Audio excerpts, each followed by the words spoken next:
no, I was like wondering what the barrier that you guys, when you're trying to like bring someone over to the medieval side of things, like what's the barrier you're experiencing people have to get past?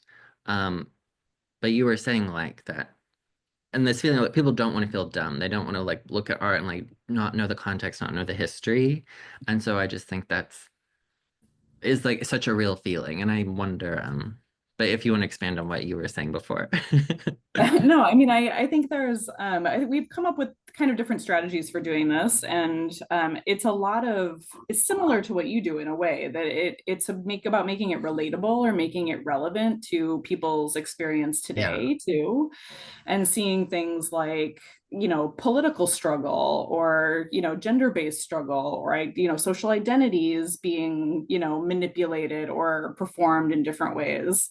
right. There's so much there that is like very human and very consistent that but you have to uncover those layers of like historical context and kind of present them in a way that makes it more obvious, I think, for people, because they don't Yeah, it's harder to walk up to a piece of medieval art and get it or feel that you get it. I see. Right. Yeah, it's that's a what, little it's a little different. It's also like the art education that we get as sort of popular popular culture is impressionism, it's abstract yeah, expressionism, it's a lot of 20th and 21st century art, which is fine, right, but we get less, I think, introduction to older art, and so it is more difficult to approach with a feeling of right. knowledge or a feeling of kind of like immediate grasping, because I think we do get some renaissance, of course, but then it's like, whoa, everything else I'm not sure about that. I Yeah. don't know how to deal with it. I know this like bias is just interesting because once people get past the hurdle, it's like they're just Sure. like, this is incredible. But I remember the Met Cloister saying people think it's a church, so they approach the art as if they have to be quiet and prayerful. And I was like, oh, that is a huge barrier when you're trying to program there, and people think Yeah. you're a church. Um, and the museum people were like, please talk, like, please. Um, and that's just like baked in for some people. And Yeah. that's like your day to day is, and my day to day, I guess. It's just like, how do you be like, no, it's okay. It's And I okay to think get it that's, wrong, or oh, it's okay to have a like kind of a free interpretation. Sorry, Maria. Go I don't ahead. know. Go ahead. No, I was just going to say that's why what you're doing is so important, and why this issue is coming into being is to make it more approachable and to Hmm. welcome. You don't have to know everything. You don't have to have a perfectly accurate costume from Yeah, 1400. To make these things much more open to a variety of people and creativity, and to use the Middle Ages as a launching point for further creativity. right. I think we're in a time of sea change when that accuracy isn't the most important factor. And I think the Middle Ages are also really inviting because there's so much media around it. All the Yeah, movies, all the things that the issue is dealing with. But so there are so many entry points, and then what you're doing, and hopefully what this issue is doing, also opens it up for so many people and lets us reinterpret it. You don't have to be reverent. You don't have to yeah, be. So, Social media has changed this a lot too. I mean, it's sort of been interesting to see museums get on social media, but then other kind of independent historians and other kinds of creators hmm, be on social media and do different things with true. it. So but I would say that like academics have been slow to the platforms and are still very slow to Uh, take them up in creative ways. And so it's almost like we need people like you who are not necessarily like crippled by the need to like get every exact fact yeah, that's correct what I was before they just present thinking. it. It's nice that I don't have the the barrier of knowledge. And like really, because if I was talking about another topic, like costume design can be very like, oh, that seam is wrong, you're a fool. Whereas this, I'm kind of like, well, I'm talking about what I see with my eyes. But I understand, yeah, it's hard to get up there when you're like, you did not reference this yeah, document in your footnotes. 30-second TikTok. It's like, A lot, but I guess, and I don't want to keep you, but it was like there's also this thing of like the medieval like torture museum is some people's like main reference for that era, which I find because with my work, I'm really like, I'm not talking about wars or torture, and I'm like, uh, but to some people that's like their point of reference. It's like Mhm. just like they killed people in 17 horrible ways. See how? And like, is that something that people energy people are bringing, or are we kind of like past that, hopefully? Oh yeah, that's a huge thing. I mean, when I do my little videos for the Getty's account, I always joke with my social media producer that like there's truthers for whatever topic it's going to be. Right. Like Way to put it. Yeah. it's like a bro who saw a History Channel special once and is like Right. fully convinced. Or it's a very, yeah, like a militaristic kind of history, which is one kind of history, but it's not Yeah. the whole history, right? Yeah. But yeah, I would say like the vision of the Middle Ages as the Dark Ages Yeah. is still extremely prevalent in pop culture. And so like moving beyond that to like introduce color and humor, other Right. kinds of more complex things, it's always an uphill battle. Yeah. I like I'm now so far like on the other side of things, but then I remember like, oh right, like should I be talking about torture more? And it's like No, No. no. I don't want to, but the truthers are like that you're ignoring. Yeah. But like we're terrible in this century. Like there's a lot going on. Yeah. So Yeah. to like A lot reduce. of, I mean, the torture too, it's like a lot of that stuff is medievalism. Like it was something that was created in the Victorian period and read back Right. into the Middle Ages. There's like a lot of fake torture devices and things like that too. Yeah, So yeah. it's a self-perpetuating myth in some ways. Right, right. No, I needed to ask that while I had you three.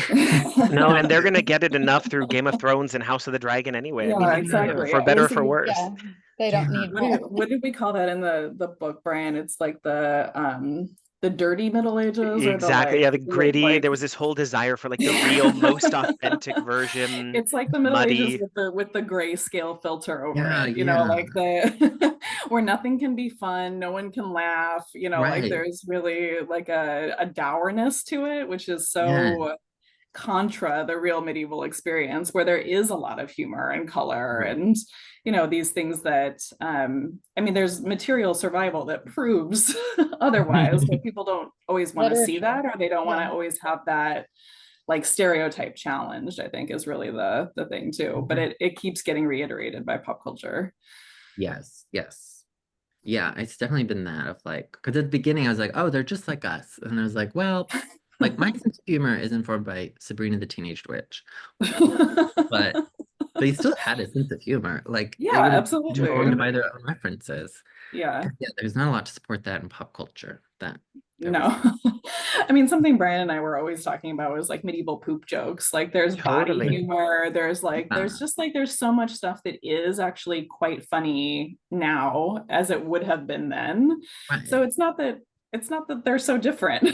You Yeah, know, yeah. that we still find things like fundamentally funny as Yeah, that was humans that really like that great. hasn't changed. And in like every church that has some of that architecture, they'll still tell you the Yeah. jokes today. Do you know about this figure, shitting on the column? Do you know about this one vomiting Yeah. out the Totally. window? Yes, we know. But like for 7, 8 1,000 years, some of these Yeah. places they've been telling the same Oh, jokes I to love every that. passerby. So Yeah. I Right. think you're right that we have to remember the joy. That's what I think we're also thinking is sometimes our colleagues only admit to the guilty pleasure of medievalism. Like you can Mhm. Oh, yeah. admit to loving Sleeping Beauty for the pageantry and the wonder of Ivan Earl. That's fine. Yeah. And be a serious medievalist and taking Right. it seriously and recognizing that it's funny is okay too. They don't have to be mutually exclusive. Yeah, yeah, There yeah. is a way that too that I think that academics try to make serious things that are not serious. Like there's, you know, Oh. for every for every academic pointing out like a guy pooping in the margins of a manuscript, there's an academic being like, this is the real religious, theological, liturgical reason for that guy pooping in the margin. Yes, And yes, there's yes. like it doesn't need to be that deep. I know. So, I have found that as well, where I'm like, oh, I would love to talk about this detail. And then you find like the hottest take about that detail. And it's like, yeah. oh, I guess I can't talk about that detail. But Like I'm things like, can just be fun, you know? yeah, and I don't think every medieval peasant would have known this specific hot take. Like maybe they would have just seen that symbol and thought, huh, Totally. Or like St. Totally. Lucy's eyes can just look like runny eggs on a platter. You know, it can be Yeah, funny. It can totally. be like, Like, that's weird and gross and It's really, reverent. yeah. And having the internet's perspective on these like moments where yeah, it isn't that everyone's asking me, why does St. Lucie have eyeballs in her head and on a platter? And it's like, well, but because imagine you're an artist faced with that problem and you're like, what? What do yeah, I like do? I mean, she's like a saint, so she's holy, she's divine. Of course she has her eyes now. yeah, yeah, yeah. Like it makes sense in a way, but yeah. But like it also it doesn't totally matter, right? Like it's like it's a myth to some degree. And so it's just funny that everything needs to make sense through a certain lens where I'm like, I mean, there's so many ways that her eyeballs may have been removed from her head that who knows? Like there's so many stories and interpretations, which I appreciate, of course, people asking, but it's like I don't know. There isn't like a deep theological reason as to why she has eyes on her head and eyes on a plate. It's just kind of like what that artist chose to do. So it's just nice to have you say similar things because sometimes I'm like, should I know? But People are constant. I keep getting interviewed for these little news stories and little magazine stories about like the popularity of fighting snails and oh things yeah, that have like really grasped the popular imagination about the Middle Ages, and like the fighting rabbits, the yeah, snails, all these kinds of things. It's like I don't have a great answer for that. right, Like, and it's not that there's one answer for it either. So it's like maybe dependent on the book or the time or yeah, whatever.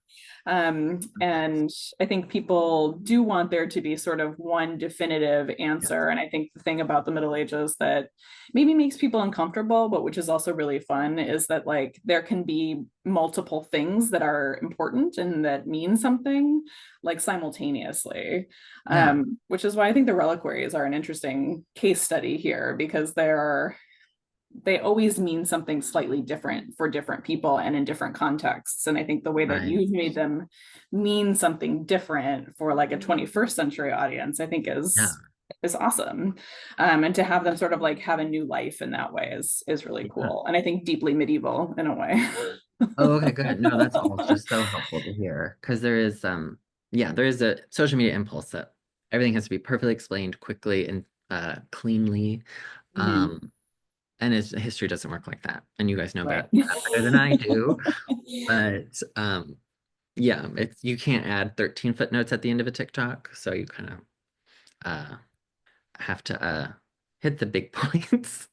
And then people in the comments like sort it out or do their own research. Like you just kind of gotta but I it's think so that's the helpful. thing that makes academics uncomfortable is no footnotes. Right, Yeah, right, right. yeah. But I like the idea that people in the footnotes will sort it out. Don't you wish academics could just sort it out in the in the comment section? People The have comment that's not a been, question. yeah, Yeah. people are really wonderful sometimes. They're like, actually, here's a helpful source. So it's really um that's been the nice part of the community. So yeah. Well, Hmm. we'd love to be in touch with you going Yeah. forward, in any way that would be helpful to you or, further projects. So, Oh yeah, absolutely. Yeah, let's stay in touch. I'm gonna disappear back into peasantry, but we should definitely stay in touch because the more this keeps growing and changing, it's always so helpful to have you all to talk to. And like every medievalist has been like so welcoming and I of course this means a lot to me. So thank you. Yeah. And we'll be I sure to think link the we're Patreon just as thrilled to well. have somebody Oh somebody Yeah, making the Middle Ages fun and relevant. So, we're absolutely. I'm trying. Trying. truly. Yeah, thank you so much. Yes, thank you all. bye guys.